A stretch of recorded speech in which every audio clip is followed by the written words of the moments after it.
Question answer होगा तो वो मैं बता दूंगा, और फिर विकास जी से अपना डिटेल जो पकड़ धकड़ वाली में डिटेल है वो आप ले लीजिएगा। ठीक है ना?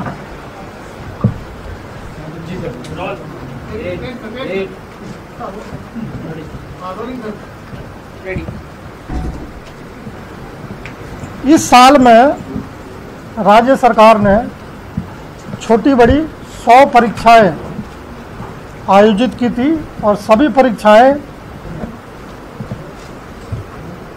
शुद्ध रूप से निर्बाध और बिना किसी गड़बड़ी के आयोजित हो गई हैं।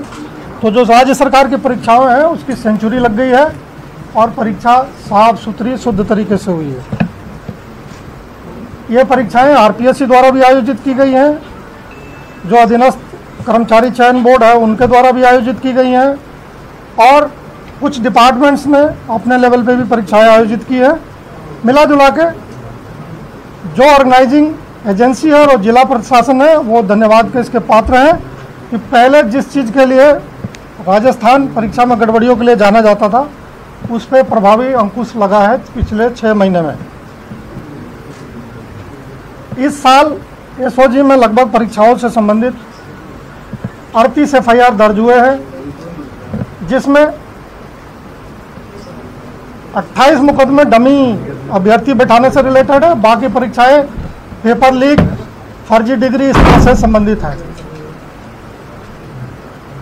आज जो 3 आरोपी पकड़े के जोधपुर रेंज की टीम ने हमें पेश किया है, उन तीनों में जो ओपी ढाका है ये एक महत्वपूर्ण आरोपी है, क्योंकि जगदीश बिश्नोई गैंग के द्वारा शुरू से जो पेपर लीक किया गया था उसमें ओपी ढाका एक होलसेलर की भूमिका में है। होलसेलर से मतलब यह है कि थोक की संख्या में कैंडिडेट उपलब्ध कराना, उनको पेपर उपलब्ध बेचना, उनके बदले डमी बैठाना, ये दोनों ही तरह की गतिविधियों में काफ़ी लंबे समय से सक्रिय रहा है।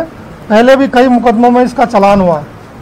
जो समी बिश्नोई है ये खुद अब काफ़ी परीक्षाओं में महिला कैंडिडेट के बदले डमी बैठने का काम करती है, और इसने डमी खुद सरकारी टीचर होते हुए भी कई लोगों के बदले इम्पर्सोनेट करके और परीक्षा इसने पास कराया है। सुनील जो तीसरा आरोपी है, इन तीनों में वो सबसे कम भूमिका में है, लेकिन उसने भी कई कैंडिडेट को जगदीश बिश्नोई से पेपर लेके और पेपर पढ़ा के पास कराया है। वो जो जगदीश बिश्नोई जहाँ अपना फार्म हाउस बनाया है उसको वो सपोर्ट करता है, उसकी वो देखभाल करता है, और छिटपुट कैंडिडेट उपलब्ध कराने का वो काम करता है। वहाँ पे उस इलाके का जो मेन उनका डीलर एक तरह से कहें वो ये ओपी ढाका है। ये पहले भी पकड़े गए हैं, ओपी ढाका और छम्मी बिश्नोई। छम्मी बिश्नोई वांटेड है आपके केस में बालोतरा में, 2021 का केस है, तब से वो बालोतरा से वांटेड चल रही थी। जब हमारे सब इंस्पेक्टर भर्ती परीक्षा में उसका नाम आया था तो जब क्रिमिनल रिकॉर्ड की खोजबीन हुई तो उसमें पता चला था कि 2021 से अभी तक उस मुकदमे में फरार है। जो एक संतोष की बात है, आपने देखा होगा हाल में बांसवाड़ा में एक बहुत बड़ी कार्रवाई करते हुए बांसवाड़ा पुलिस ने डमी कैंडिडेट के खिलाफ मुकदमा दर्ज किया है। हमारे पास जो सूचना है कि जो टीएसपी एरिया है उसमें डमी कैंडिडेट काफ़ी भारी संख्या में बैठा के लोगों ने सरकारी नौकरियां प्राप्त की गई हैं। इसमें बांसवाड़ा से बड़ी गड़बड़ी की सूचना डूंगरपुर में है, उदयपुर के कुछ आदिवासी इलाकों में है, प्रतापगढ़ में है, और जो अपना सिरोही का एरिया है उसमें है। तो बाकी ज़िलों से मैं उम्मीद करता हूं कि जिस तरह की कार्रवाई बांसवाड़ा ने की है वैसी कार्रवाई अन्य ज़िलों में भी प्रारंभ होगी। एक जो मेरे डीआईजी हैं परेश देशमुख, इनके नेतृत्व में जो यूनिवर्सिटी से फर्जी डिग्रियां मिलती थी उनके खिलाफ जो कार्रवाई हो रहा है वो अत्यंत ही प्रशंसनीय है। मैं आपको साथ एक छोटी जानकारी शेयर करना चाहता हूं जिससे आपको अंदाज़ा लगेगा कि ये लोग कितना बड़ा गड़बड़ी करते हैं। जो 2022 में परीक्षा हुआ था पीटीआई का, उसमें लगभग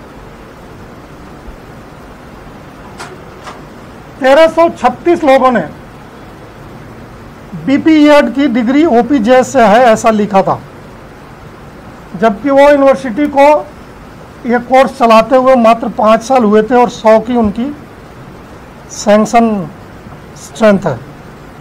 उसके अगेंस्ट में 1336 लोगों ने जो अपना फॉर्म भरा था उसमें ये लिखा है कि वो ओपीजेएस यूनिवर्सिटी से उन्होंने बीपीएड की डिग्री ली है। आपको आश्चर्य होगा कि उसमें 81 कैंडिडेट हैं जो चयनित होकर नौकरी कर रहे हैं। जब हम लोगों ने पता किया है तो वहाँ जो सिस्टम है कि जो गैंग से जुड़े हुए लोग हैं, अलग अलग गैंग से, ये किसी भी नॉर्मल कैंडिडेट को फॉर्म भरा देते हैं और अगर वो परीक्षा पास कर जाता है पेपर आउट करके या डमी के द्वारा, तो उसकी किसी न किसी प्राइवेट यूनिवर्सिटी से डिग्री लाके उसको उपलब्ध करा देते हैं। ऐसे ओपीजेएस यूनिवर्सिटी और मेवाड़ यूनिवर्सिटी, इनके खिलाफ हमारे जांच काफ़ी एडवांस लेवल पे है। हमारे प्रयास से और जो हायर एजुकेशन डिपार्टमेंट का है गवर्नमेंट ने, इन्होंने ओपीजेएस यूनिवर्सिटी में फ़िलहाल जो एडमिशन की प्रक्रिया है उस पर रोक लगा दी है। इसी तरह स्पोर्ट्स में जो फर्जी सर्टिफिकेट होते थे उसमें बहुत सारी गड़बड़ियां उजागर हुई हैं। उससे संबंधित हमारे 2 प्रकरण दर्ज हैं और उसमें जो लोग ताइक्वांडो फेडरेशन चलाने या सर्टिफिकेट वेरीफाई करने का काम करते थे उसमें से कई सक्रिय जो सदस्य हैं और दलाल हैं वो उनको गिरफ्तार किया गया है। जैसा आप जानते हैं एसआईटी का हेल्पलाइन आप लोगों ने काफ़ी लोकप्रिय कर दिया है, लोगों का विश्वास काफ़ी बढ़ा है। अब तक उसमें लगभग 2670 परिवार प्राप्त हुए हैं। 901 परिवार जो है एसओजी के द्वारा जांचाधीन है और सूचनाएं जो हैं काफ़ी सटीक पब्लिक से प्राप्त हो रही हैं। इससे जांच में और कार्रवाई में भी काफ़ी सहूलियत है। एक तरह से जो ये हेल्पलाइन है इसने पब्लिक को पुलिस की भूमिका में ला दिया है और लोग बढ़ चढ़ के जो जिन्होंने गड़बड़ियों करके नौकरी लिया है उसके बारे में बहुत सटीक सूचना उपलब्ध कराया है। जोधपुर रेंज ने मन लगाकर पिछले 4 हमारे जो वांछित अपराधी थे इनको गिरफ्तार करके एसओजी का काम आसान किया है।